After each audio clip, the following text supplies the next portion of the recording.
우주에서 새로운 가능성을 찾는다. 미래의 먹거리로 떠오르고 있는 우주 헬스케어 산업. 우주 탐사가 장기 체류 체제로 변화하면서 본격적으로 우주 산업 개척에 나선 기업들이 많아지고 있는데, 인류의 미래를 위한 끊임없는 연구와 노력들. 우주를 향한, 그리고 우주인을 위한 도전은 성공할 수 있을까?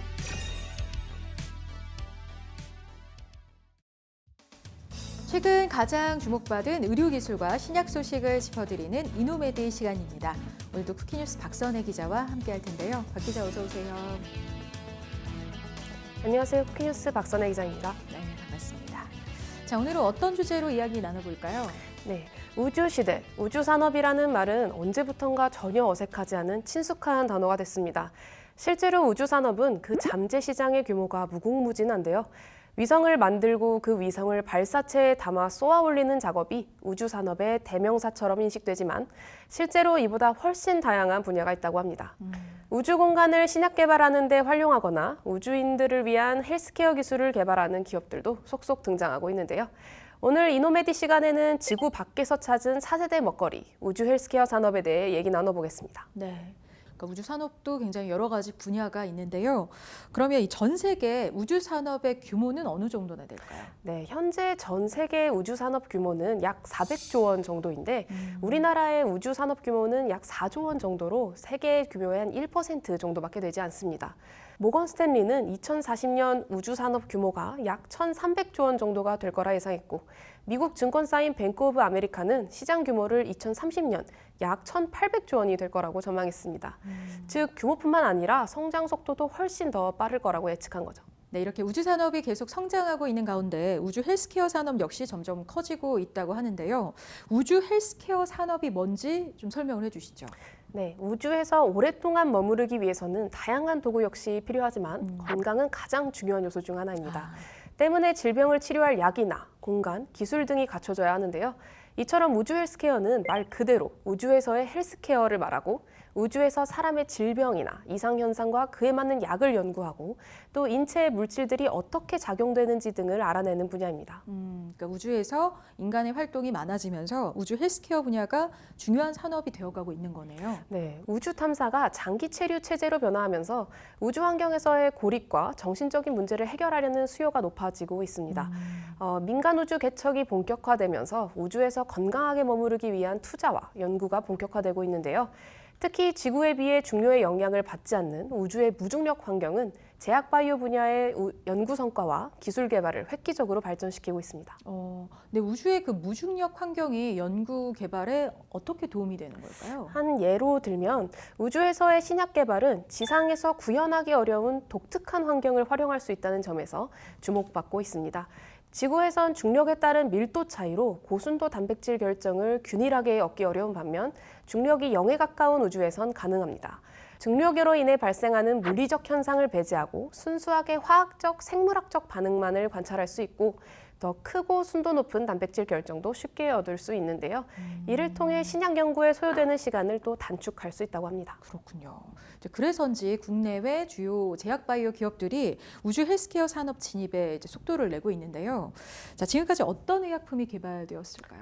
네, 우주에서 처음 개발된 의약품은 독일 과학기술 기업 머크가 국제우주정거장에서 합성한 면역항암제 키트루다인데요. 머크는 지난 2019년 우주정거장에서 제조하는 데 성공해 논문을 발표하기도 했습니다.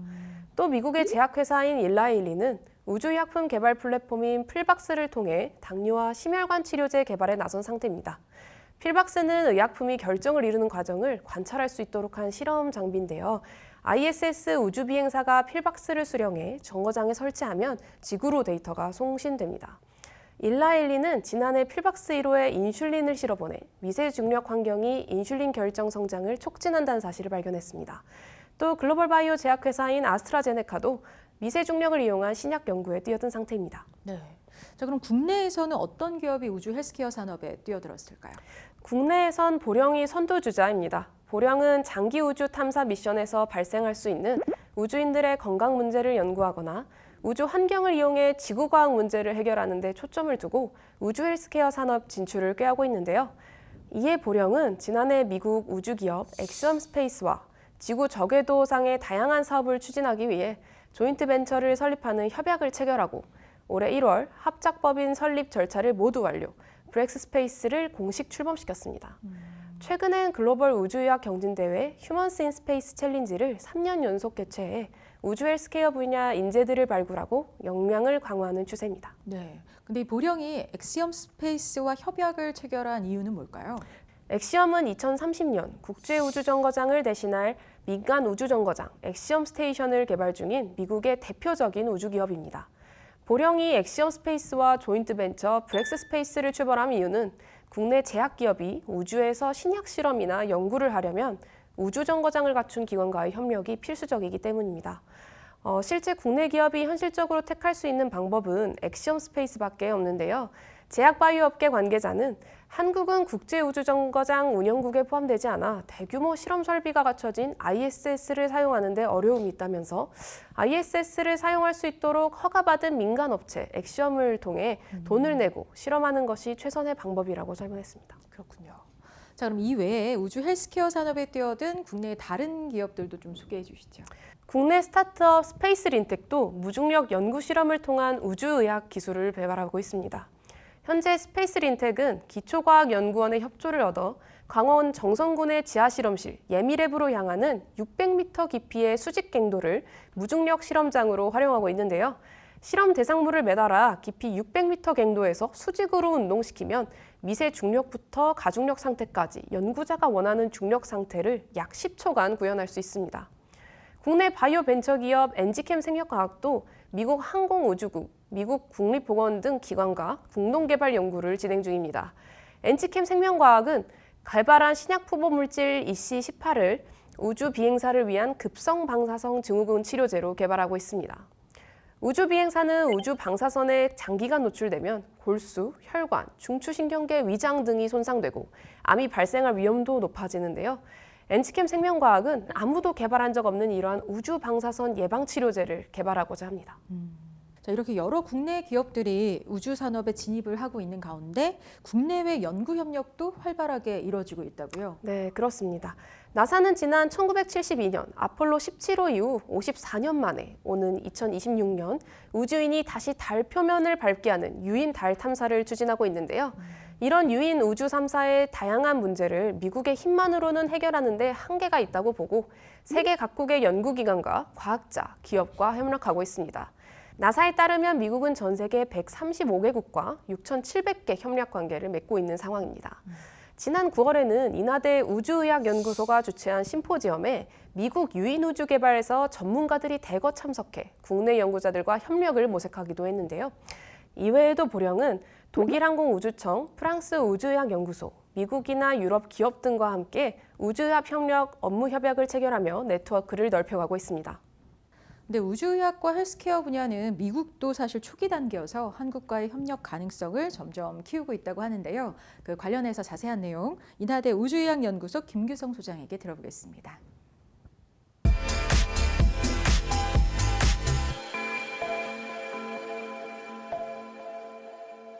저는 인하대병원 이비인후과 교수고요. 저는 인하대학교에서 우주항공의과학연구소라는 연구소를 운영하고 있습니다. 김규성이라고 합니다.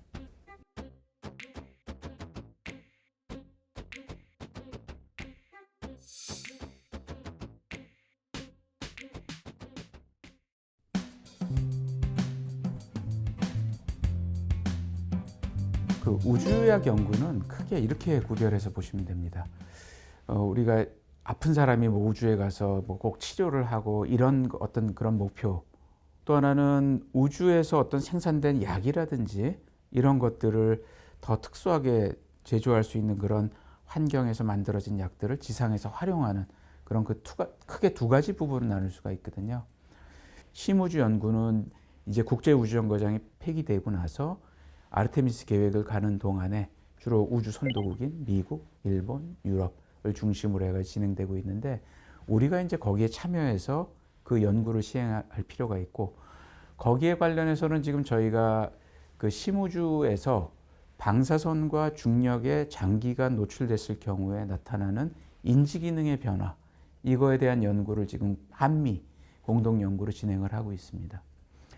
저궤도 분야는 이제는 상업화돼서 제약회사들이 거기에 가서 자기 기술을 활용해서 약을 만든다든지 어떤 물질을 합성한다든지 소재를 만든다든지 그래서 그걸 지구에 갖고 와서 100배, 1000배 부가가치를 만들어서 상업화해서 그걸 판매함으로써 많은 사람들이 거기 도움도 받고 그래서 궁극적으로는 이제 아까 말씀드렸듯이 더 큰, 더 효과가 좋고 더 편리한 신약이 나오는 그런 연구를 진행하고 있습니다.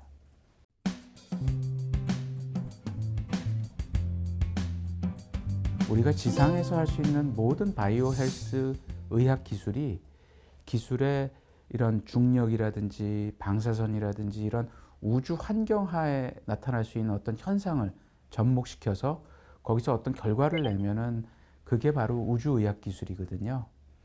그렇기 때문에 그런 측면에서 본다 그러면 우주 환경으로 가는 게 중요한 게 아니라 이 지상에서 어떠한 바이오 헬스 기술을 갖고 있느냐 하는 것이 중요합니다.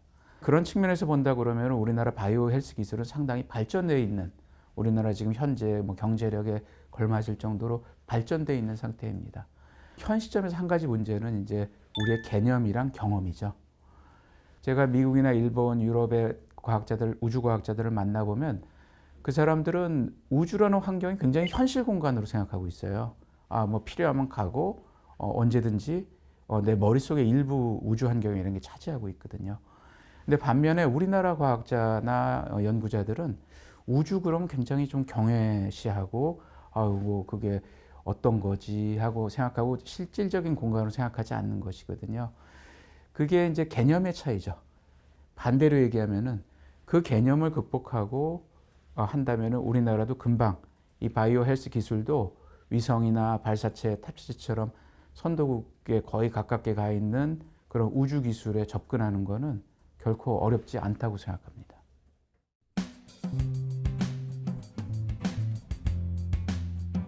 사실은 지금 현 시점에서 키트루다라든지 리턴압이라든지 이런 것들을 궤도에서 합성하고 그다음에 재집을 시켜서 신약을 이제 그 약을 물질을 도출해내고 했지만 아직 그게 상업화되어 있지는 않아요.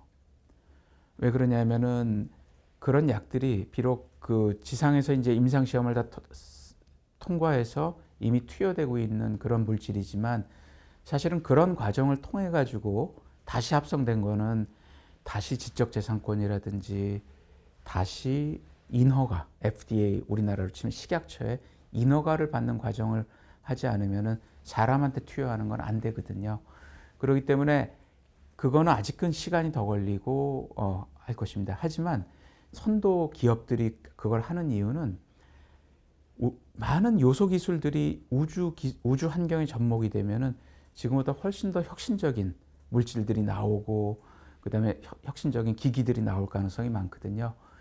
그것들을 할 수 있는 그 플랫폼을 기술을 지금 확보하고 있는 거예요. 지금 수많은 그 우주 의료 벤처들이 미국에서 지금 굉장히 많은 투자를 받고 그렇게 해서 지금 이 경제가 돌아가고 있는데 그거는 물론 벤처이기 때문에 이제 가능성을 믿고 투자를 하는 거지만은 그런 기업들이 궤도에 가서 자기 기술들을 검증하고 하는 쪽은 이미 우주 경제가 돌아가고 있어요. 우리는 이제 이런 요소 기술들을 빨리 우주 기술에 접목시키면 이제 유저를 직접 상대하는 산업 쪽에서는 우리나라도 분명히 그 지분을 확보할 수 있을 거라고 그렇게 생각합니다. 그러기 위해서는 그런 지재권이라든지 어떤 외교 그런 것 그리고 인허가 이런 거에 대한 준비를 지금부터 빨리 하지 않으면 안 됩니다.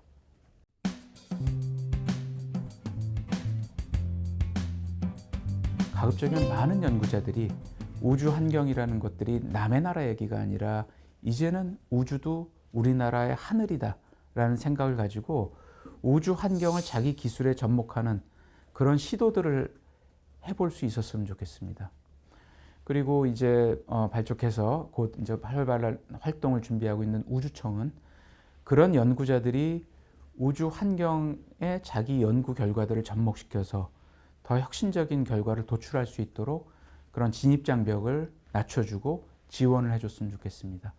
단순히 비용, 연구비를 지원하는 걸 넘어서 그런 우주 환경에 대한 그 많은 그 선도적인 연구를 하고 있는 사람들이 모여서 자기들의 경험을 공유를 하고, 그 다음에 그런 그 우주 중력 환경이라든지 방사선이라든지 이런 환경들을 자기 실험 결과에 적용할 수 있는 그런 그 우주 환경 하드웨어 플랫폼 같은 것들을 우주청이 관리를 해가지고 그걸 바탕으로 좀 더 다음 단계 연구를 진입을 쉽게 할 수 있는 그런 환경을 만들어주는 것도 포함이 됩니다. 그래서 그렇게 해서 연구자와 지금 우주청을 중심으로 협력이 된다고 그러면 저는 선도국들이 걸어간 길을 3분의 1, 4분의 1로 단축시킬 수 있다. 그렇게 생각합니다. 네, 인터뷰 잘 들었습니다. 자, 앞서 여러 사례들을 통해서 우주 산업의 발전 가능성과 그 미래에 대해서 알아봤지만 사실 개발에 어려움을 겪으면서 흔들리는 기업들도 분명 있겠죠. 네, 그렇습니다. 민간 주도의 뉴스페이스를 상징하는 미국 우주 기업들도 흔들리고 있는데요. 장기간 개발해야 하는 분야인 만큼 당장 이득이 없어 구조조정이 잇따르고 있습니다. 미국의 우주기업인 플래닛랩스는 지난 6월 직원 180명을 정리해고한다고 발표했는데 이는 전체 직원의 17%에 달하는 규모입니다. 국내 우주기업도 주식시장에 상장됐지만 주가는 예상치를 크게 밑돌고 있습니다. 기술력을 인정받아 상장까지 투자를 많이 받았지만 안정적인 수익원을 확보하지 못했기 때문입니다. 업계에서는 우주 헬스케어 산업 성장을 위해 정부 지원이 필요하다고 목소리를 높였는데요. 한 업계 관계자는 우주 헬스케어는 초기 투자 비용이 높고 또 개발 주기가 길어 정부 보조금과 민간 자본의 적극적인 투자가 필수적이라고 말합니다.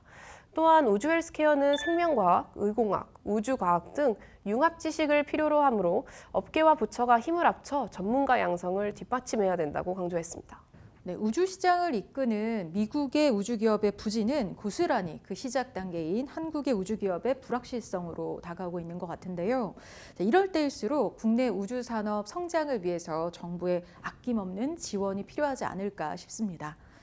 자, 근데 최근에 국내 우주 산업 성장에 도움이 되는 굉장히 긍정적인 소식이 들려오더라고요. 어떤 내용일까요? 네, 그동안 흩어져 있던 우주항공 분야 연구개발부터 산업 육성까지 하나로 모은 우주항공청이 지난 5월 문을 열었습니다. 민간 주도의 뉴스페이스를 구축하기 위함인데요.